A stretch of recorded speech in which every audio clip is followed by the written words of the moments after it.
Dunia pendidikan Indonesia berutang besar pada pesantren.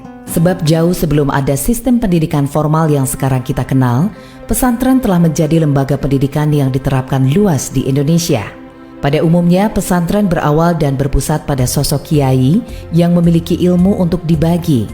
Para santri datang mengaji, bahkan sebagian mondok di sana. Karena itu tempat itu disebut pondok pesantrian atau pondok pesantren.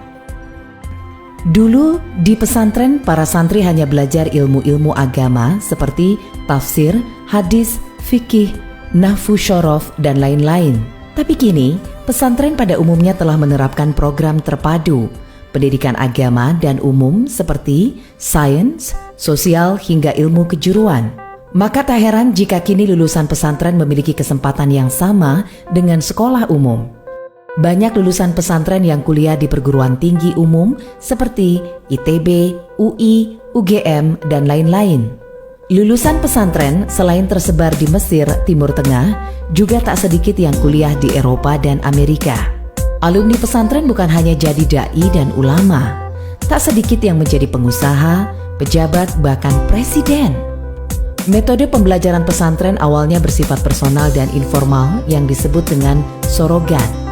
Kiai mengajarkan materi sesuai dengan capaian dan kemampuan si santri.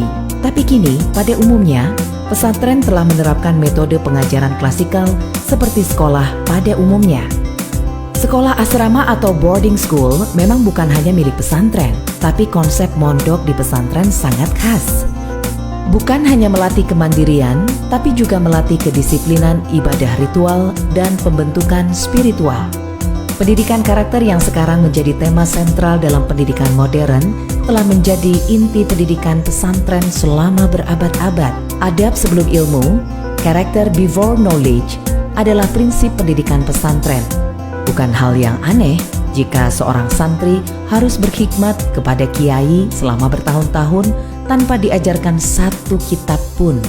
Kiai bertujuan membentuk adab sang santri sampai betul-betul siap menerima ilmu. Karena tujuan pendidikan bukan hanya taklim, pengajaran, tapi juga takdib, pembentukan karakter. Jika sekolah modern kini tengah ramai-ramai back to nature dengan konsep sekolah alam, maka pesantren sejak dulu telah bersatu dengan alam. Pesantren bukan tempat yang terisolasi dari alam sekitar. Masjid, asrama, sawah, dan kebun selalu menjadi kesatuan yang tak terpisahkan membentuk lingkungan pesantren. Kegiatan belajar tidak terbatas pada mengaji di surau, tapi juga menggarap lahan, memelihara lingkungan adalah bagian pembelajaran di pesantren. Di tengah komersialisasi pendidikan yang menempatkan sekolah sebagai wilayah elit yang tak peka sosial, pesantren menunjukkan sebaliknya. Tak ada benteng yang memisahkan pesantren dari lingkungan sekitar. Pesantren selalu menjadi bagian dari masyarakat, aktif dalam pemberdayaan ekonomi dan melestarikan budaya lokal. Santri-santri disebar ke masyarakat bukan hanya untuk berceramah, tapi juga untuk mengabdi. Pesantren mengajarkan Islam hingga intinya, yaitu sebagai agama rahmatan lil alamin, memperjuangkan kemanusiaan, menghormati perbedaan, menumbuhkan cinta tanah air. Sejarah membuktikan para kiai dan santri berada di barisan depan membela republik ini bersama semua elemen bangsa tanpa melihat perbedaan. Perbedaan dipandang sebagai rahmat, bukan laknat. Karena itu, intoleransi, takfirisme, radikalisme tak mendapat tempat dalam tradisi pesantren.